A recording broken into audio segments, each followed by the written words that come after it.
আসসালামু আলাইকুম এভরিওয়ান। আশা করি সকলে ভালো আছেন। ইনশাল্লাহ আমরাও ভালো আছি। তারপরেও ভালো থাকার ভিতরেও কিছু খারাপ থাকে আর কি, যেটা আজকে আমাদের সাথে করছে। আর একটা জিনিস কি, মানে আপন মানুষ যখন কষ্ট দেয়, সেই কষ্টটা দেখবেন আপনার মানে বুকে চেপে রাখা যায় না আর কি।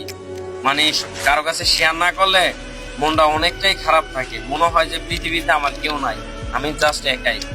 কারণ আমাদের বন্ধুর একটা বিয়ে ঠিক হয়েছিল, ও আমাদের সাথে প্রতারণা করছে। আমরা তো সিরিয়াসলি ভাবে নিছি, কাপড় চোপড় কিনছি, মানে আমরা অনেক মানে আশার আগ্রহ ছিল আর কি, যে আমরা তার বিয়েতে যাব নতুন একটা লুকে।